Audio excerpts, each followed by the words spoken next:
первую очередь я хочу, конечно, поблагодарить всех наших горожан, всех наших избирателей, не в зависимости от того, за кого они голосовали, за мою кандидатуру или за оппонента. Все у нас в городе едины, у нас нету своих чужих, поэтому сегодня мы идем и пришли сегодня к власти для того, чтобы в городе сделать перемены, то, чего очень сильно желает наш город. Потому что сегодня, наверное, наша победа только этим и обусловилась, что действительно в городе нужны были перемены.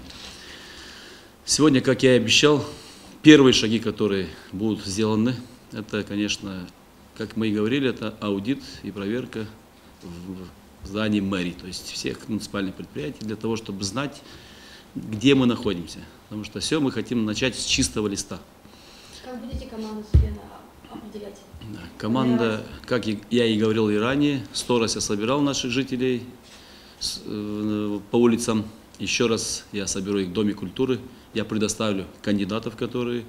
Мы не говорим о том, что они будут молодые или старшие. Мы не по возрасту их будем выбирать, а в первую очередь будем выбирать по их порядочности, честности. Да, это для нас будет во главе всего. Когда уже в Доме культуры люди действительно дадут нам одобрение, мы их выставим на совет. Журналисты отработали на все 120%, больше 100%, и сразу информацию передавали сию же секунду. И очень благодарен работе представителя ЦИК Гагаузии Валентину Кара. Это порядочнейший человек, который есть у нас в Гагаузии. Это может стать даже примером для многих из нас. Когда мы звоним о каких-то нарушениях, и он реагирует вне зависимости от того, что...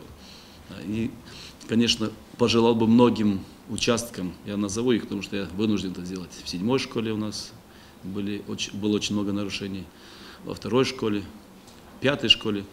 И благодаря той работе, которая проводилась именно во главе с Валентином Кара, во главе, потому что без него мы не смогли бы реагировать на многие вещи. Нам удалось все-таки сделать выборы, то есть не допустить большой фальсификации выборов. Поэтому выборы прошли, ну, скажу, что нормально, то есть в пределах, то есть большой фальсификации не было. Выборы закончились, завтра начинается работа. Завтра мы уже несколько кандидатов в качестве заместителей мы уже имеем. Мы встретимся еще с командой, которая с нами также шла, которых я также хочу поблагодарить. Это и команду социалистов Александра Суходольского, команду коммунистов это Сергей Стайногло, Иван Константинович Сары, Чешмеджи Андрей.